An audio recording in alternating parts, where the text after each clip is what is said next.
Hello, welcome to Toffee TV. It is the final word. Everton 0. Tottenham Hotspur 3. That hurts, gotta say, that hurts. Everton's first defeat at their new stadium on a gloomy, depressing Sunday afternoon. And it was, wasn't it? Yeah. It was gloomy, dark, rainy, horrible, and that was the good bit of the day, really. Yeah. Wasn't it? Yeah. I was just saying before, like, I should have just said this on camera, we were saying just as we started that we'll get into the game in a minute, but I'm like really struggling with Everton's, like, every year, no matter whether we've got any money, we've got loads of money, no matter what we do, we always end up with like the same type of team, having the same type of issues and not going anywhere. And I know, I'm not saying Everton should be winning everything or Everton, whatever, but it's not even like we create like a fast dynamic team. Even if it's a low version of that, it's always the same. It just feels the same, doesn't it? Well, like, we're stuck in an Everton. Know where we are? We're in the bad place. We are in the bad. You've seen the bad. You've been in the good place, haven't you? Seen the good place. Where they realise that they're actually stuck in the bad place. That's what we are. We're like tempted with all this nice stuff, and it just comes back to being the same crap. Ted Danson's just laughing at us somewhere. We're always stuck. We're stuck in this bubble, and everyone else is just moving around us. And we get all this, and we're promised all this stuff, but it's just all tainted shite, isn't it? You know what I mean? It just feels weird. It's just the circle of shite. And yesterday was like it was like the circle of shite day, because the clocks and the darkness and everything, and it was like a Sunday, but by the time everyone got home, it was Monday. No, what else was shit? Yeah, they didn't even have the brand new shiny yellow winter ball. No, which they said that didn't they know? They said they were bringing it out for this game, didn't they? Sorry, this weekend. Are you sure they didn't have it? The ball was therefore white yesterday, wasn't it? Was it? No, it was. Because normally it's launched on the Friday night, the clock show back, and there was a Friday night game, and that was white, so I'm blaming that. Okay, I thought it was back this weekend. No, we're just stuck in it. James, just double check. The ball was therefore white, wasn't it? I feel like maybe I have a false memory. I don't know. I feel like we're in like Hotel California, aren't we? White. It was white, yeah. What's going on? There you go. Premier League. That was what the issue was. James, also, can I just say to you that this light's off here? I know we're live, but this light's off here. But aren't we still bright? No, we're not, because I feel like we're in darkness now. I feel like even the darkness has continued. I'm playing Alan Wake 2, and the darkness is dominating my soul. Okay. Okay. Let's say we're going to go and play. Yeah, see, we're a little bit brighter now. The darkness is down, and I just feel like yesterday was just like, it was just like everything, and you can't change that by playing fucking music with 10 minutes to go. You can't have a fella go when you're getting beat 2-0. It doesn't matter, Everton. It doesn't matter if you're playing Fat Boy Slim remixes with 10 minutes to go. Just because everyone's getting off doesn't mean you can play music. What's going on? Right, let's get on to the game. Let's step back. I feel like we have to get all that off our chest. Get rid of that now. We have to get rid of. Let's step back. It's one defeat. Yeah. It's a first home defeat. Yeah. It's the end of October. Fair play. Fair play. I mean, if you believed pundits and you believed some people, we were going to lose every home game because we couldn't leave Goodison because we couldn't create whatever. So it is the first one. But the disappointing thing is we'd got off to a decent start. When we beat Crystal Palace, we were like half points from game, from points available, we'd won half points. That was a decent place to be in. The problem we've sort of got now is and this was always going to be the case, I think. When we beat Palace, we knew we had Man City away. Spurs at home, to a lesser degree, still a tricky game for Everton. We only beat them twice in about 15 years, Although that was the first time he'd lost at home to them since that 6-2 defeat around Christmas in 2018, which was mad. I mean, obviously draws every year. So there was always a danger of that, and now that's played out. So what started out as a decent enough start, you now after 9 games look and go, we've lost like 4 games out of the 9. And that's the frustration. I know some people, and maybe rightly so, will go, yeah, but 3 of the defeats have been Liverpool, Manchester City and Spurs. And Spurs have got lots of good players. But are you more concerned at the fact that we've got to think if we scored 9 goals in 9 games, I think it might be? I'm concerned by 2 things. One is we can't score goals. Just can't score the goals. And the other thing is we had a good start. So we've gone off from having a good start. And I always worry when I always look at the league and think a good start can be a false start in terms of like no one's really found the place and you've got that first month energy and everyone's bigging you up and all that kind of thing, and it's what you do after that once teams start figuring each other out. And I think it's 1 win in 7, and I think that's in the Premier League. You have to win games of football, and I think, you know, okay, if we got a point yesterday, again, it's like those little fine margins. If we got a point yesterday, then it'd be like we would have taken 4 points from every 3 games, which is like a decent mid-table sort of place. But I just think it was just the pattern is repeating itself in terms of like playing this starting 11 and what the end sort of goal is. It's like that's the problem for me. It's like the manager's got to learn, in my opinion, that this might not be our best 11. Well, we often say, don't we, that the team that starts the season very early is the team that finishes the season, and it can evolve, and maybe that's where we're at. And I think where we are right now, we said that on a different show, didn't we? Think about it. The starting 11 yesterday is basically last year's team. Yeah. Just with Kane and Dewsbury and Jack Grealish in. Yeah. Both very, very good footballers. Grealish has been brilliant. Personally, think Dewsbury's been really good. Although yesterday didn't have a good game, that's for sure. But when you look at it that way, you still look and go, they haven't really, because if both of those were like, well, we can guarantee 15 goals off those two in the starting 11, then it changes it. But they're not. Jack Grealish creates, and still he's either the top or the second, created second most chances in the league. So he's had a good start and scored a goal, few assists. Dewsbury Hall's got a goal, and 1 goal I think it is so far, and 1 assist. And it's done okay, but neither of them are going to bring a big chunk of goals to the team. So therefore, what was very much a problem last season is still a problem this season in terms of we don't score enough goals. So when you looked at the team yesterday, the starting 11, we knew Jack Grealish had come back in, and rightly so.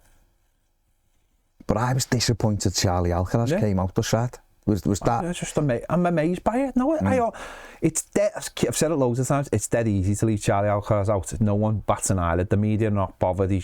I think Evertonians, I think a lot of us saw what he did against Palace, and he deserved to play yesterday. And I think it's outrageous that he never started the game. I really do think it's a scandal that he didn't start the game.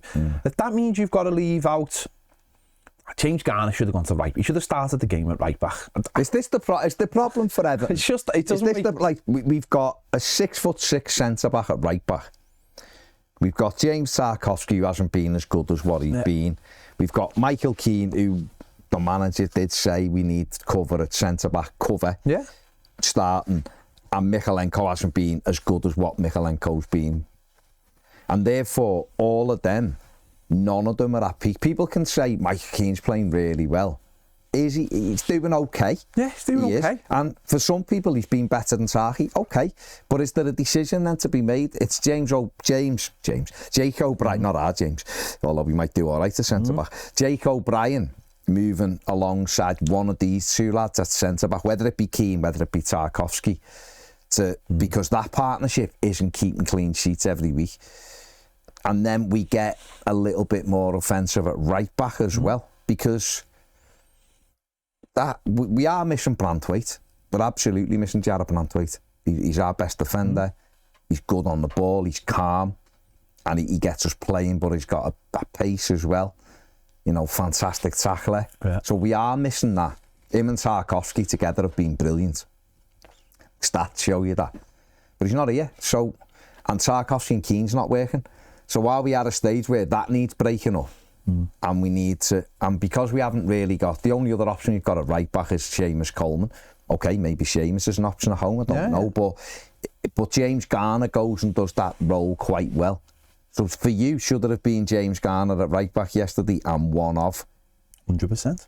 100%. I don't even think I genuinely don't even think it's a conversation. Yeah. I honestly, it's like one of those things, it's staring you in the face. I honestly don't think, everybody knows that I I think we need a proper right back. No, well, we do, don't And we? I think James Garner... The manager knows it as well. Why didn't he get one then? Honestly, I just don't buy into this nonsense. I don't buy into what Angus Canice, who sat in this very seat, said. I do not buy into it for 1 second. I think you need pushback when it comes to when people are just talking nonsense.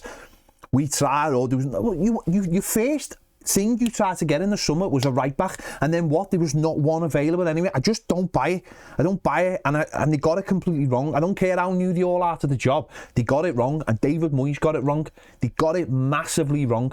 Jake O'Brien was never going to play a full season. Football is just, it's too evolved.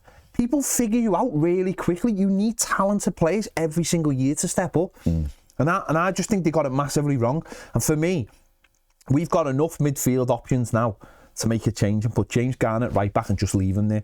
Maitland Rowe can come in and do a job. You've got Dewsbury Hall could go deeper.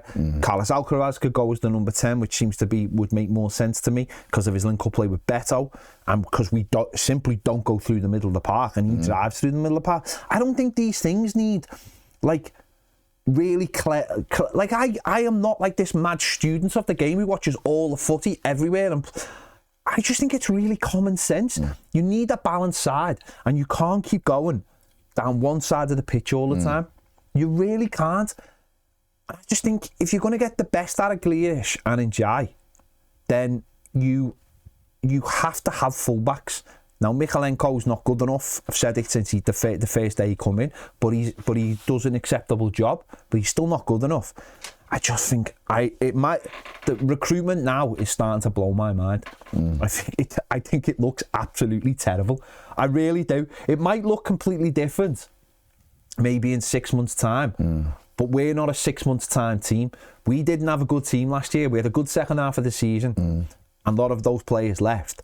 But to bring in 9, two are goalkeepers, to have 7 outfielders and only 2 of them are starting games, how? Because that team was crap. That team was not a good team. Individuals, maybe, but it wasn't a good team. And Branthwaite at centre-back was obviously our best player in terms of... Like he sort of is our best player in terms of if someone come in to buy one of our players. Yeah, it'd be him or Njai. Njai, exactly. It blows my mind that they got it so wrong. We needed really good players, and to get off to... I mean, we've got off to a decent season. I'm not overblowing this. I'm just talking about, like, the structure of the team. It's just... clever people making really bad decisions. Yeah, to me anyway. No, I think, listen, Branthwaite miss is huge. Yeah, it is. Of course it is. We've all played it down. We've all gone, well, centre back, whatever. But remember then when they lost Van Dijk, it was like the world that fell apart, and he was like, he couldn't ever be replaced. And you see that with certain players and teams. It throws everything else out of kilter. Really does, yeah. And that's what's happened with Branthwaite. Yeah. He makes, when Branthwaite plays, people are having to go with Tarkowski. And I've got no issue if you're watching the games and you don't. I mean, independent, whether you back it or you don't back it, I always look at it to go, well, maybe I've got it wrong here. Independently, the scoring, Tarkowski scores higher than Keane, right, from an independent perspective, right? But I always think Tarkowski and Branthwaite have been brilliant together. They really have. So Tarkowski's not playing as well, or Michalenko. So who else is in the defence then that might be unsettling that? Not by being absolutely terrible, but just unsettling it. It could be Michael Keane being there, right? Because it's not the normal player who's there. And on the other side of Tarkowski, we've got a lad who's done a filler job and did it well, but he's 6'6" centre-back, right? So what I'm saying is, I'm not putting this on Keane. I'm saying the manager needs to make a decision and go, it's Keane or Tarkowski. Try him with O'Brien and see if that gets us better.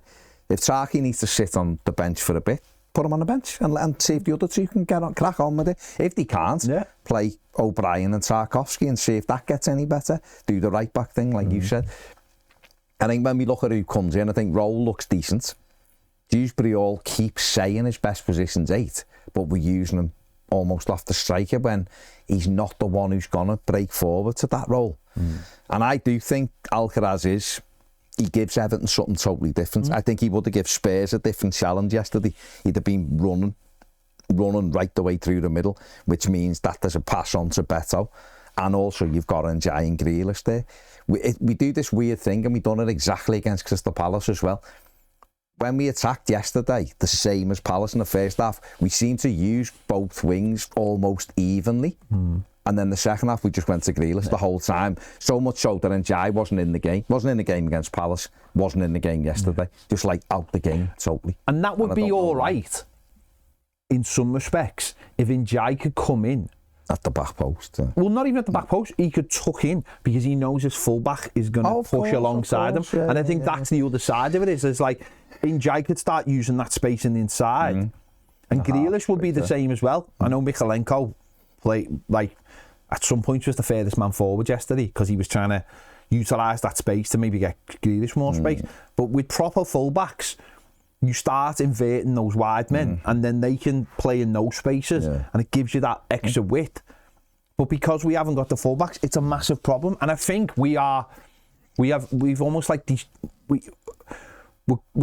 going pushing on so much in attacking areas that it's leaving us exposed at the back as well. And we're weaker at the back naturally because no Brantwaite, but we're weaker because we're trying to be a more attacking side, and because we haven't got no goals in the team, we're not actually a more attack, so it's making us weaker. And there's pockets where there's space because we're not doing the job properly with the midfield. But all that being said, we should have took the lead inside 3 minutes. You know, we've got the still brilliant play from Illiman and Jai. We've got the stills coming up here for the opportunity which James will put up when he's whatever he's doing, breakdancing over there or something.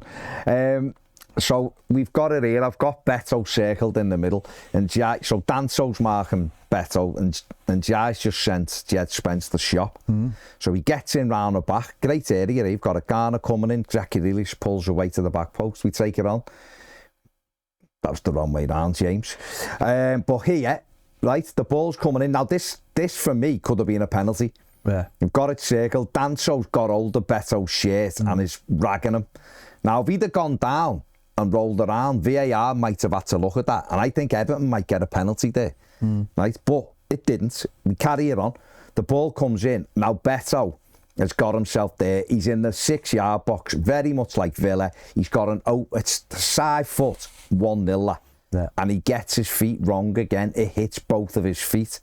We take it on, you can see it there, it's bouncing now behind him. It comes out to Jack Grealish, and if Jack just puts it back where that arrow is, look at the size of the space there. If he just hits across that ball with his left foot, we're 1-0 up, and he doesn't. He gets his body shape wrong, hits it straight, and you can see it hits Pedro Porro's calf and comes out. And if that had gone in, 3 minutes into the game, we're winning 1-0. It's a different game. The crowd are up. The team are a bit more confident. Spurs have to come out. And therefore you can, you know, it does change. Goals change games. It's a basic fact. We saw this a week ago at City. We had two glorious, Beto had two good opportunities to score. Couldn't get his feet right for one and put it wide for the other. And then, who knows, we might have gone on and got something at City. We might not. They might have just stepped it up and battered us. But it's about taking those opportunities when they come along. And then what happens is that they're a glorious chance. You know that you know, that's been missed. It's in your head then. You should be winning 1-0 here. Spurs done nothing, really.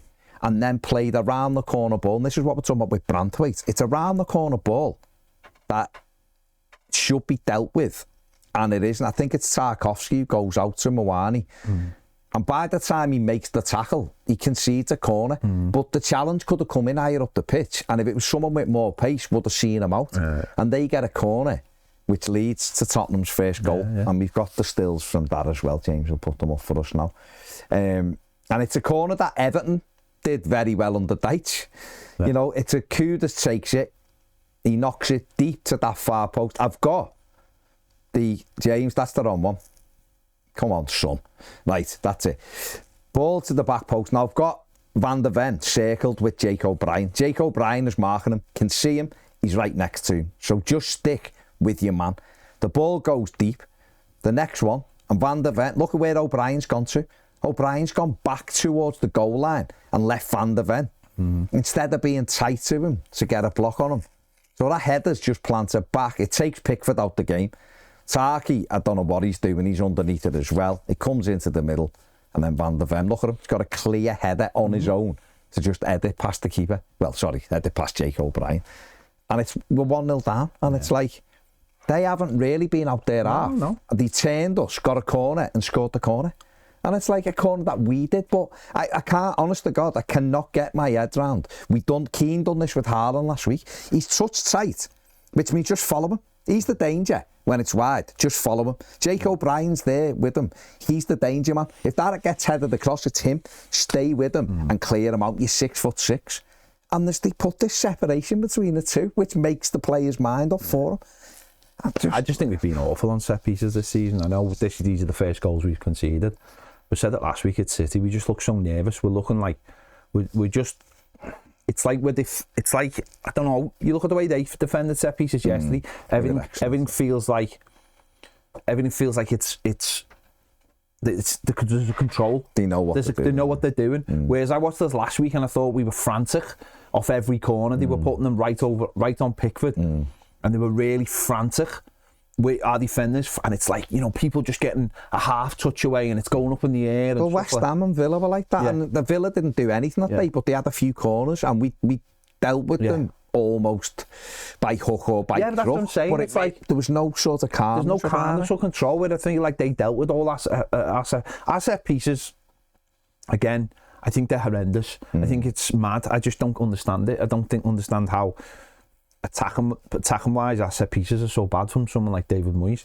It's like he brought in a mate last year to do it for us for 6 months and it didn't work. So it was like, that's the end of it. No, you brought in some fella who that was. Well, he was a manager. He wasn't a set not his job. You have actual people out there who no one knows the name of them.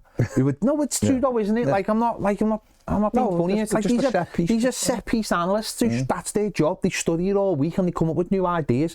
Arsenal obviously benefit massively from it, and other clubs are onto it now. Man City have probably bought. That's why they probably bought Pep Linders in to bring that kind of thing to it. Clubs are investing loads of money into this kind of stuff, and it goes back to what we said before.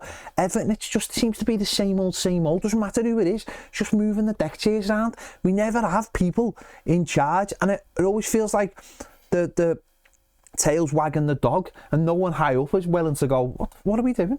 Why haven't we got this? I'm going to give you this person. You said it before about attacking coaches and stuff like that. It's like now we've got Leighton, you do that. You were good at set pieces, and it's like you can work on delivery, don't get me wrong, and James Garner put a great one in for a second half that there was no one there, but it is that thing of like, I'll put a great ball in, but there has to be someone who reacts to it. All these clubs now are starting to find the fine margins, and I just feel like we've gone away from that. I feel like we've stopped looking at the fine margins, and set pieces are the difference in games.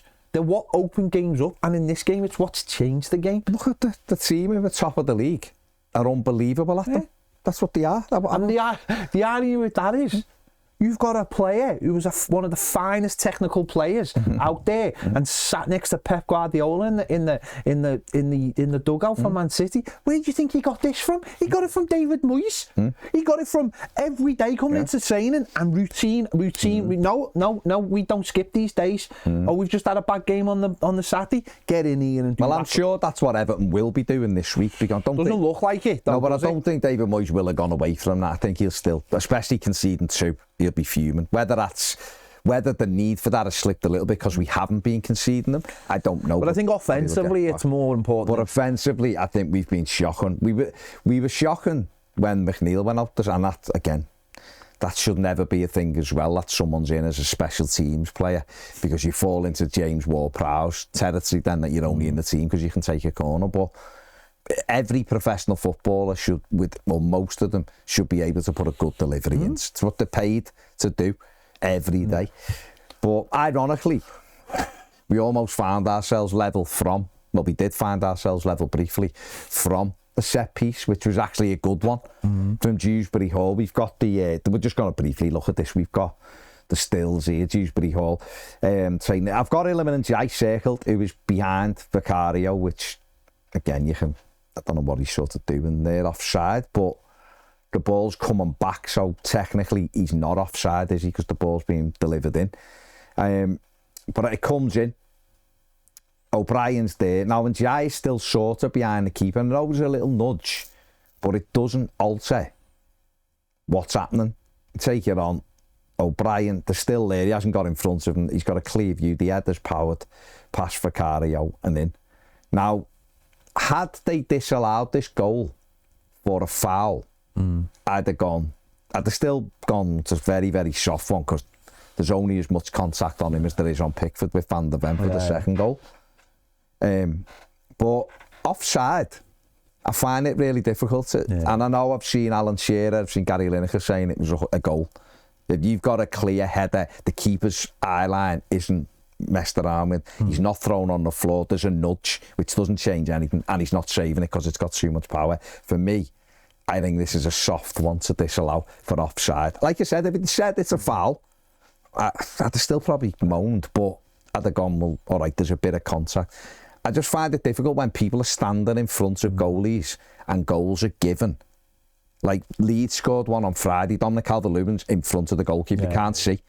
You can't see the ball, and the keeper just reacts, and the lad taps it in. And it's like, how is that given? And yet this one is disallowed. I find it a bit mad. I'm not going to go on about it, but it's disappointing, because it was one thing I wanted to see Everton do, whip a corner and head it in. But where are you on it? Are you just accepting of it? I'll be honest. I just...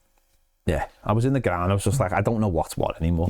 I honestly don't know what's what. You know what I'm saying? He's got a clear view. I just don't know what's what anymore. I've seen this goal given a million times. I've seen it given.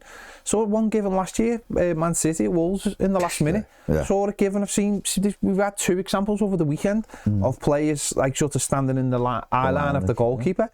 The first question should be, can the goalkeeper save it? I don't think he can save it. Nothing surprises me, but also nothing like sort of, it didn't drive me mad, because I'm just like, this is football now. Does Njai need to be there? Probably not.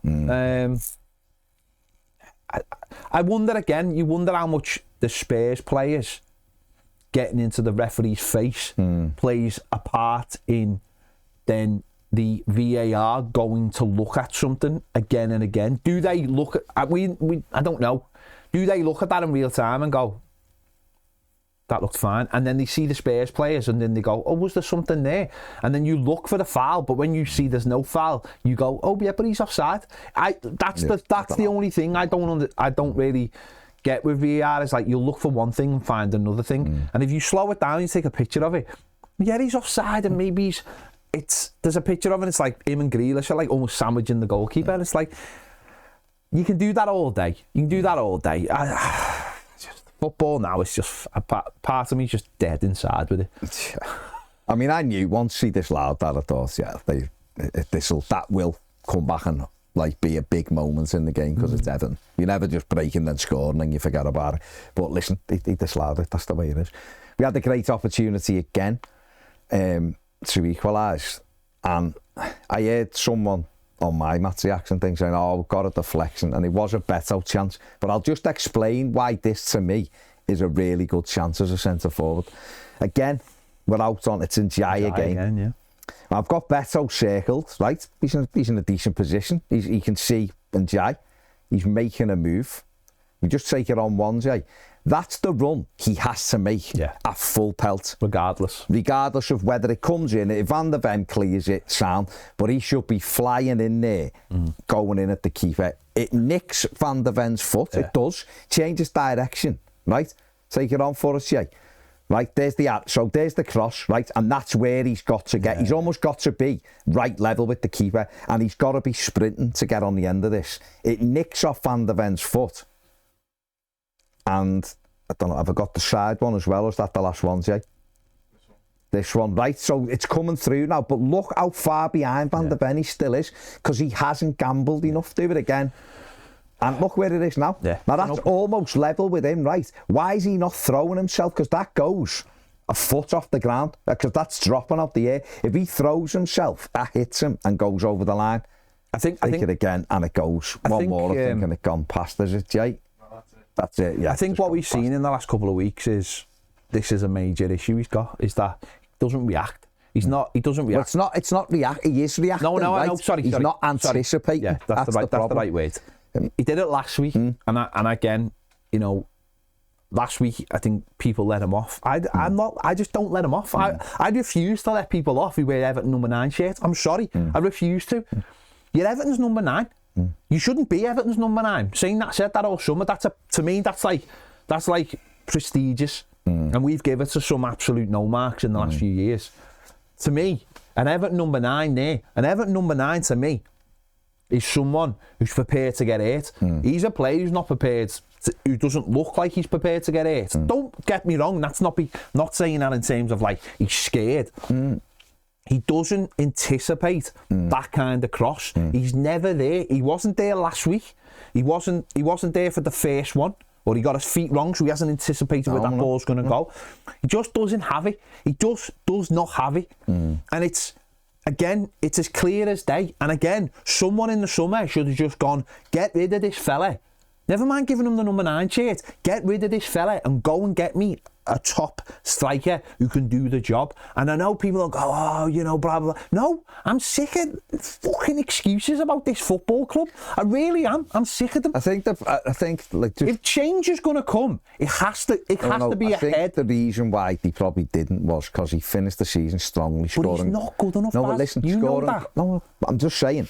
I personally, the team. The squad should carry 3 centre forwards. I've said this forever. It should be carrying 3 strikers. And the minute we knew Don wasn't staying, and we all knew Don wasn't staying when Moyes said something like, I haven't given him a new contract. It's the one on. So we knew May, April, Don wasn't staying. So Beto's staying. I don't have an issue with it because he got 9 goals, whatever, right? But we needed 2 and we didn't. We got 1. Yeah. But that for and this is why I go back to centre forward attacking coaches, right? Oh, yeah. You sit down with him. And you talk about runs. You run in there. I say this to my lad all the time, right? He's not playing the Premier League, and you know, whatever, he's a kid. But I say to him, when someone crosses it, you should be making the run in as if everyone's going to miss the ball. Yeah. Everybody. And therefore, 7, 8 times on the run, it mightn't get to you. Yeah. But there'll be one time when it'll get to you and you've got to tap in on the goal line. No one ever, for me, is doing this with Beto. When we break, he doesn't know how to pull away from the defender. There was one yesterday, Dewsbury Hall, I think, had it and broke. And Beto runs just slightly at an angle instead of bending a run and opening the space for him to pass the ball. Do you know what's really interesting? It's so weird. And I don't know the stats on this. But you know, Beto doesn't seem to ever be offside. He never seems to be offside. And the reason half my Anfield. No, I know. That was like go and have a look. We should. I've just come top of my head, right? But the reason he's never offside, it seems to be he's never offside, is because he's never prepared to make that run. He's never trying to steal. He's never trying to steal. Yeah. So you'll have players for all their career. Inzaghi was the greatest example of it. Who always seems to be offside, but that one time trying to steal. But that one time he's onside, he scores. And he's never offside because he never ever tries to steal that yard. That leads to score that goal, leads to score the goal last week at Man City. You know, and I just refuse. That's why the one against Palace is, for me, an absolutely shocking miss that led to the goal. It really is.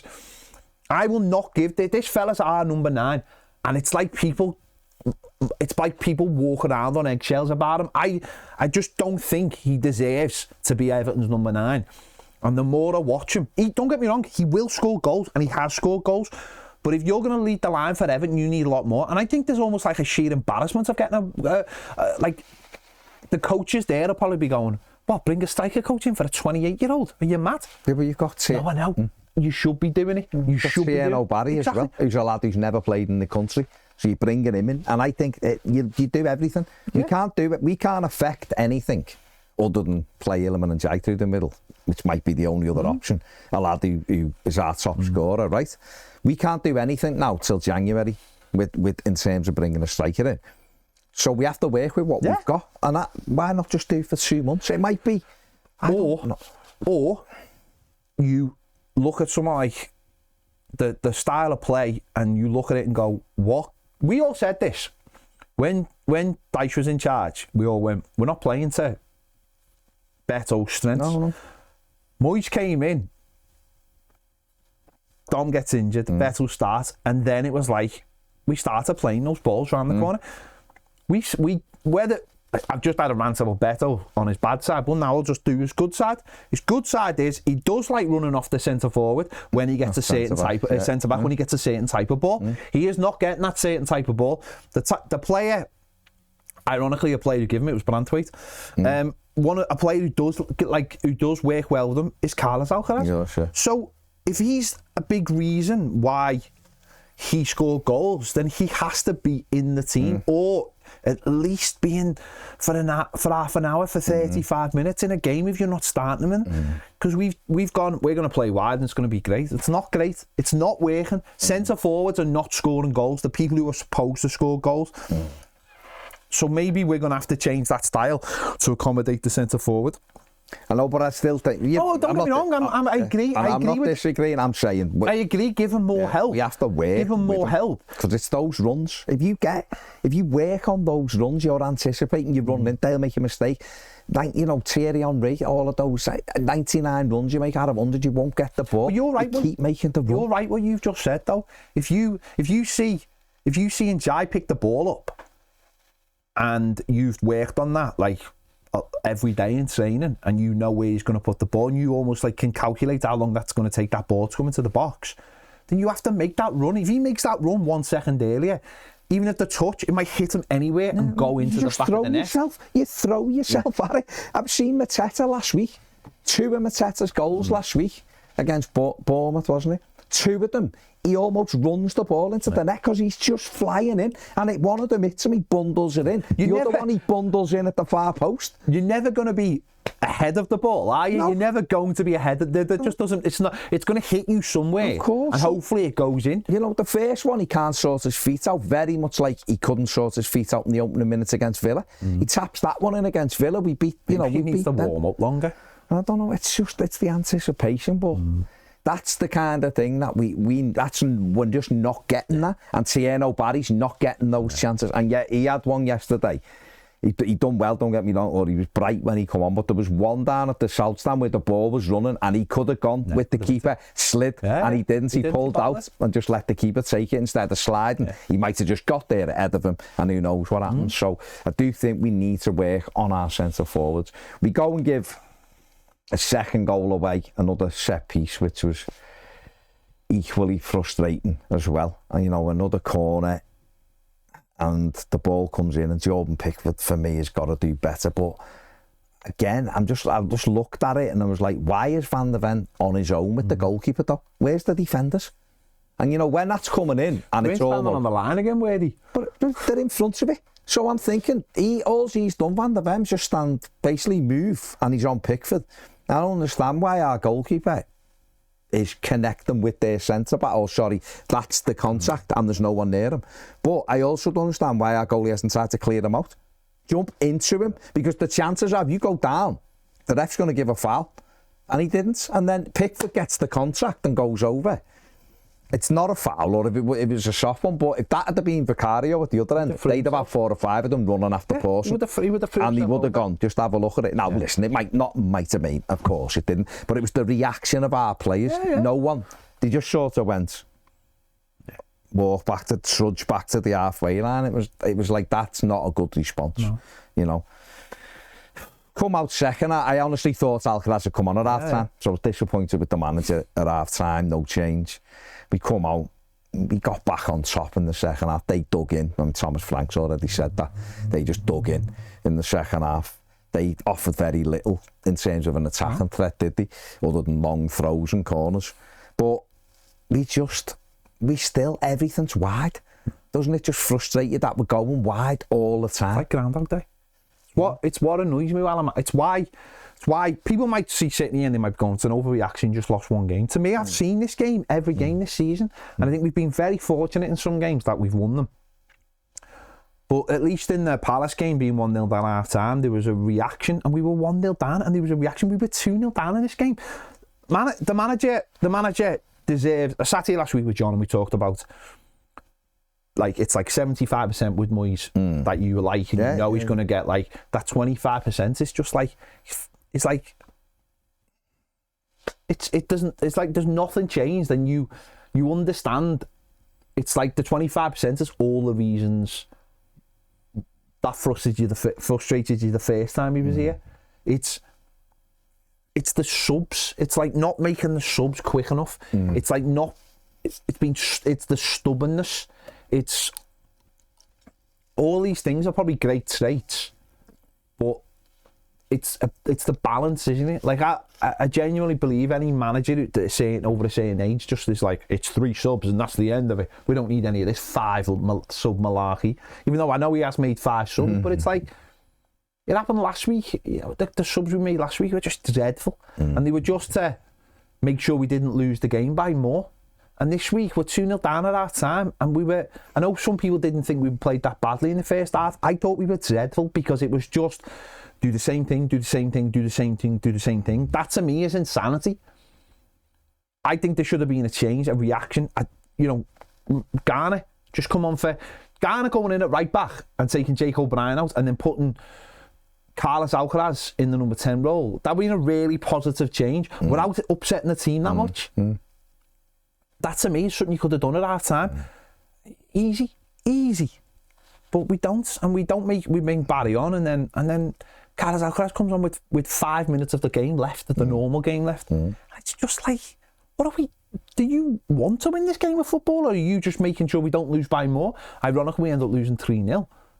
I just find it very. I just find it very, very strange. Some of the decisions that are made by the manager at times are just they just baffle me. I don't think. Listen, it's 1 defeat at home. It's the problem is it's 1 win and 7. That's the frustration. But it is a little thing. I think when you're losing a game like that and you know that it's done, the game, unless you can create something. If you carry on doing what you're doing, it's done.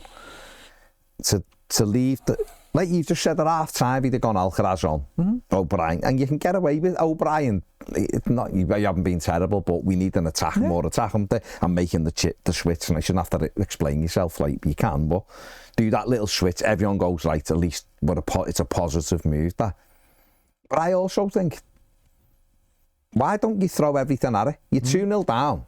Tyler Dibling be paid a lot of money for. Yeah, came on at City with minutes left. Didn't even get on the pitch yesterday. Like, why not throw him on? Why not move Njai around? You know what I mean? Yeah. Or if you don't think Njai's doing it, take him off. Or, you can sub. I think Dewsbury-Hall's been a good sign. I think he's been good for us. Didn't have a good day yesterday. Take him off. You can take him off. Or Grealish, you can take Jack Grealish off. You can do it, to freshen it, but give lads a go. You said, why not throw Ashley on for 10 minutes? Matter, does it? But Dibling, I think, needs minutes. If we're looking at him and going, he's going to be a really good player for us. And then he's getting 5 minutes every now and again. But what are you saying to those players as well? You're getting beat 2-0 and you're leaving players on the bench, and you're basically saying to someone like Dibling, you're not good enough. You're not to affect this You're game. not good enough to affect this They game. made changes way before us, and they were winning 2-0. They made subs before we did. That's the side of it that I'm watching, again, going back to what I was saying there about, like, we're just stuck in this, like, Everton bubble. It doesn't seem to matter who the manager is. We play the same way, 4-5-1, all the time. It's the same. It doesn't matter. It hasn't changed. It hasn't changed in 25 years. It hasn't, though, has it? 4-5-1 for 25 years we've been playing. And it's just like the same thing. And I'm like, wasn't this supposed to change? This season I didn't expect anything like, apart from the ground, I wasn't expecting like this massive change. But I genuinely did expect that if we were signing 7 outfielders, I expected 5 of them to be in the first team. I really did. I didn't sign up to have 3 players who are never playing, and you paid nearly 80 million for the 3 players. I never signed up for that. Because the team I watched last year and the team I had to watch the year before and the team I had to year before, that loads of these players are made up for, were dreadful. Actually dreadful. I think, that's the key. We started off by saying it's only been really 2 starters have come in. The others have, Tierno Barry gets bits and pieces. Dibling's got nothing, has he? Like, literally nothing. Charlie we made permanent. Should be really in. The lad seems to affect games when he plays, but he's the one probably the most harshest on throughout them all. Yeah, of course he is. Really. But he comes on last week and he plays last week in a position that's not his position. He can't. And he's still done all right. And he done a job for the team. But you can't, like, I know people would have picked this game and people have gone, but Jack's got to come back on the left, so who goes out? Carlos Alcaraz goes out, of course he is. No, there has to be a little bit more thought gone into this. What can you do to make this Everton team better? Carlos Alcaraz, I'm not like saying this is a thing that has to be done every single week. It's just like the second half against Palace, he was brilliant. He drove us forward, and he helped. Tackles in midfield. He give the ball to Njai to get the second goal. Just like little moments. And it's like, nah, you're out, lad, because Jack's back, and that's the end of it. And I have to play Dewsbury Hall with Adisa Garner Gay and James Garner. Where was Ereburium yesterday? Back on the naughty step. No, he come on against Palace, got the penalty. It doesn't make any sense. It doesn't. But this is what I'm saying about Moyes. It doesn't make any sense to me. It does not make any sense. I would always, like if I was the manager, I would always be getting the 5 changes on. Always. Unless it was like, you're winning 2-1 and you're thinking, it's going well and I don't know whether to upset the balance, you know what I mean? But in games like the last 2 weeks, we've gone into the final 20 minutes 2-0 down. And not really. It wasn't wave after wave. Don't get me wrong, Everton were the better side yesterday. If you step back, they were. Even though it was frustrating watching it. Everton were the team pushing. Tottenham were the ones having to defend. But it wasn't. Vicario did make couple of good saves, but that's it. He wasn't making worldies every couple of... They weren't having to kick things off the line. It wasn't like, it's coming, this is coming. No. We had a Beto overhead kick, which was... He made a reaction save, and it was a good save. Beto was unlucky there. And the James Garner one that deflected. Yeah. That was it, really. Yeah. They got a couple of blocks in off corners when it dropped, the second ball. That was it. We weren't cutting them open. We had a lot of the ball, but they just sat with everyone behind the ball. And it was a... So you're thinking... You're 2-0 down, I may as well freshen the whole thing up. If it ends 2-0, it ends... Even if it's just for energy. No, but that's it. And it gives the crowd a little boost because you're thinking, I'm trying to do something differently. The manager, he might have had the greatest game plan in history at 4:25, and it hasn't gone to plan. They've scored 2 set pieces. They broke 2 or 3 times. Jordan Pickford, I can only remember him making 1 save in the second half, was from the Charlison. I can't really remember him having to make a save in the first half. They didn't do really any. Colin Mawani's a World Cup, and they did nothing. Didn't really do anything. They had long throws and corners, that was it. And they've got some really good players. So from that perspective, I understand them going, we limited them to very little. I get that. But we lost the game 3-0 and we didn't throw. Yeah. We should have threw everything. Now, Dibbling should have been on. Like we've said before, Alcaraz should have been on way earlier. Mix it up, throw bodies on, make some changes so that there's nothing wrong with. Roll come on, done all right.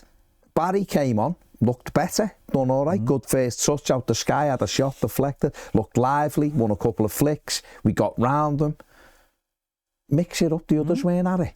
The others aren't at it. But it's still the way the game is played is still the same. It's getting the ball wide to Jack Grealish. But Alcaraz changes that because he drives forward. That's what I'm saying. So it's all you're doing is you're changing the players, but you're not actually changing the way we play. No. So you take Beto off and you bring Barry on. Mail Roll goes into midfield and Garner goes to right back, but you're not actually changing, not affecting anything. And that's where... Well, we should have gone. We should have had Roll on Dewsbury, if he's going to lead Dewsbury all on for now. Adrissa should have gone off. Should have had Roll and Dewsbury all, Alcaraz ahead of them, just for half an hour, and then seen what that was like. And then with 15 minutes left, he should have changed Njai or Grealish. If we weren't thinking, he should have changed Njai or Grealish and gone.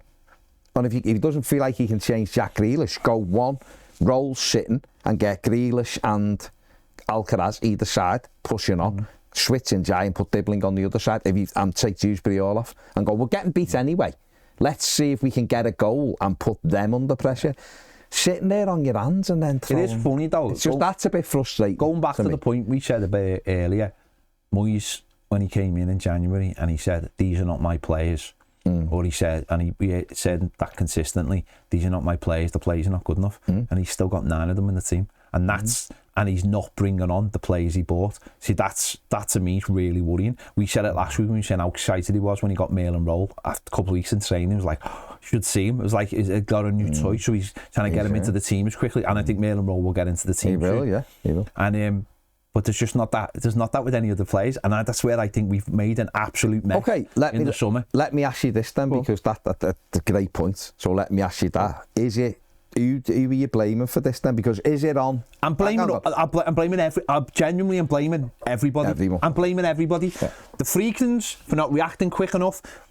We didn't bring the people in quick enough.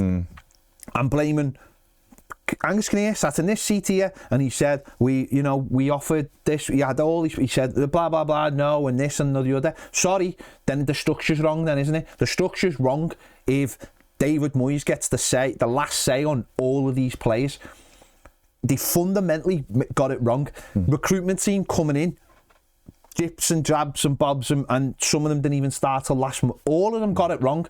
But we bought the wrong. Yeah. I don't care what anyone says. What I'm saying, sorry, what I mean is by that is we've brought in like Merlin Roll, and he's forcing us. He'll start in the next couple. He'll be in. But he came in the last day. No, I know, but he's obviously forcing his way in. And he only came in because Thomas Tuchel wasn't available. Right. That's okay, but he's here, right, and he'll get in.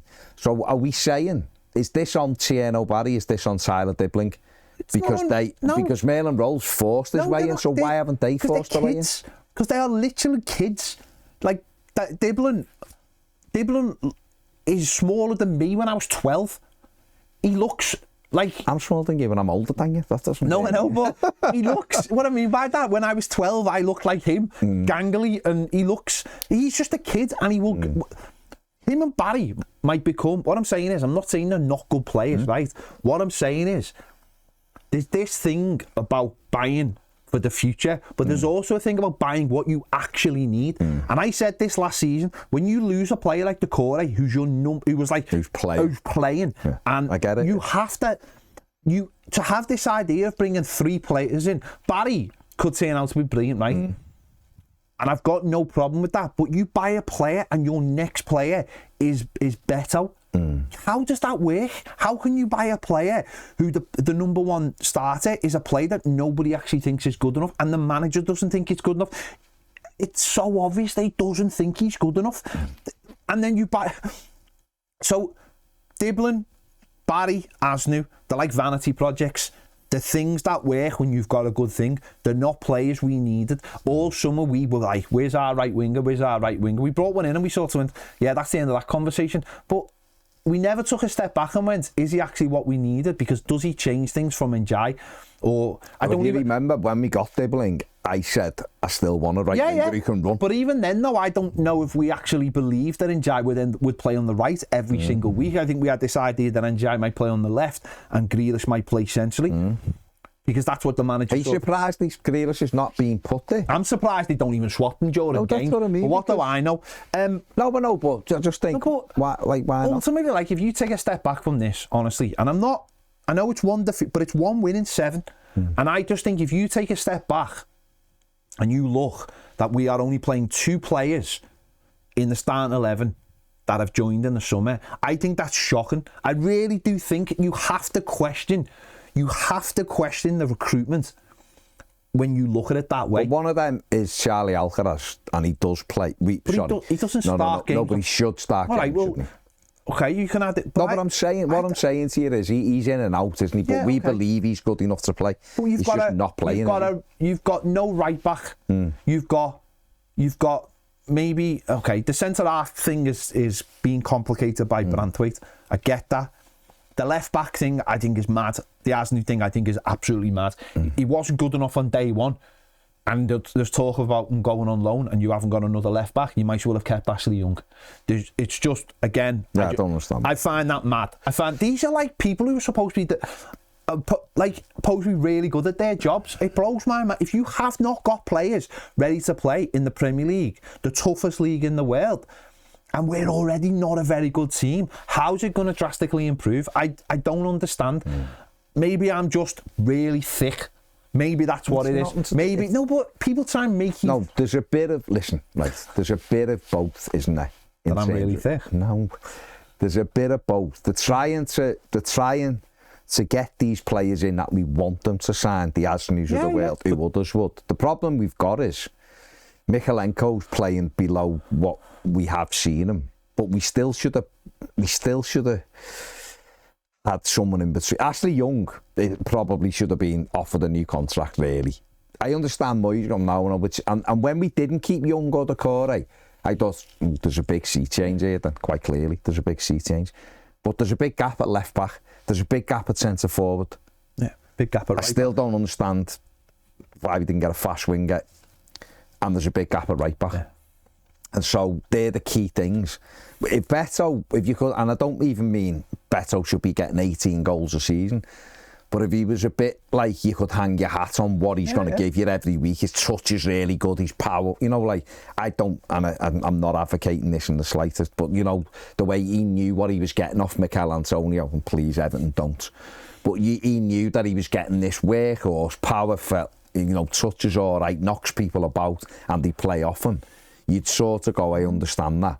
But Beto's not, he's hit and miss. And at the moment, he's miss. He's not on that run where he gets goals. And so to not have a third one, I couldn't get my head around. We need a 1 in 3 striker, and at the moment, we've got a 1 in 9 striker. Between two. Yeah, between two. So do the maths on that for the money you've spent. You know what was bad? I even found myself yesterday going, I wonder if we should have offered Callum Wilson. Stop it. But, you know, a striker like that, know what I'm saying? Someone like that. I would have. Vardy. I would have offered Callum Wilson a deal. I really would have. I don't know whether he wants it. These are the kind of players that Everton are too snob. Vardy. Yeah, but we've done a bit Rondon. No, but we're too snobby though at times. We've done a bit Rondon. No, I know, but Rondon is a different thing. What I'm talking about is, though, and I think Moyes falls into this trap of, like, we're a bit too snobby at times. Like, saying all these players down. I wonder if any of these players ended up at Sunderland. I can't. Well, yeah. Listen, I don't know who he turned that, right? And I'm not going to go in too hard on that, because I have been one where we've got a few who we paid money for who I couldn't believe can play in the Premier League, and he was in our team creating goals. So there you go. I think you have to be. I think we should have a level that we're looking at, but I also think you've got to fill squad holes. Just even if it was someone to get through. And listen, this is what I said yesterday on my reaction thing, or my 3 talking points. Maybe it's time for a rethink. It isn't a terrible start by any stretch. No, we've had much worse, but it's a start that could be better and would have given us a better opportunity to get going, right? Now we're in a little bit of a wobble, and we can't hide from it. 1 win in 7 is a wobble, big wobble. We've got Sunderland away, and I'll be honest, just sat here today, having watched them at the weekend and us yesterday, I'm worried. I am worried. Everton sometimes can go and grind out results, and that's what we're going to have to do. Fulham at home's a big game now. It's a very winnable, but it's a big, big game. And we win that, and again, you flip it. But I do think it's time for a rethink now with what he's doing. I think he maybe have to look at it now and go, the Jake thing is probably played out. You know, it's played out now, and I think it's levelled out. I think the midfield makeup, I think you're right. I love Idrissa. I absolutely love him. But maybe it's time to just rejig that and have him on the bench for a little bit and coming on and getting that energy into the last half an hour or whatever, just to see if it plays out. I don't know what it'll look like when he's not there, but just right now, maybe he just needs a little rest. And the striker thing, it's either time to switch and just go, it's Tieno Barry every week, or we put Alcaraz in and say, get Beto in with them balls, or he totally rejigs it and puts Njai up there and goes, Dibbling, you have a little go. But I do think now he's got to look at it and go, how do we change this a little bit? Yeah, yesterday proved once again, goals win games of football. And if we're not scoring goals, which we are struggling, you know, just look at how many goals we can't win without scoring a goal. Michael Owen told you that. And he did. And, you know, look at him. You can't score goals. It doesn't matter what. It doesn't matter anything else you do on that pitch. If you can't score goals, you're in for a very tough and long season. And especially when you're conceding. Oh yeah, there's no balance. There's not. Let's have a look at the match stats from yesterday. There we go. Everton 12 shots to 7, 2 on target for the Toffees, 4 for Spurs. Everton's XG higher, 1.74 to 1.72. And Everton had 54% possession. We also had 9 corners today, right? Which didn't seem like it at the time, because in that first half, they just seemed to have corners every second, didn't they? It didn't seem like it, because other than the one that we scored from, we don't do anything with them. Yeah, which is quite depressing, really. There you go. There you go. A frustrating and obviously worrying afternoon, just because we're not learning. It doesn't seem like we're learning, but it is, for me anyway, it's not time to press the panic button, but I think we do need that, to have a little look at jigging that team around. I think it seems to know exactly what we're going to do now, and that's that's when you have to change it again and move it around, and that's on the manager now, and to come up with something that is different. Let us know what you think in the comments section below. Make sure you like and subscribe to the channel. We're going to carry on over on Premier now, answering your questions or getting your thoughts there. If you want to become a Premier member, links in the description. QR codes on the screen now. See you later.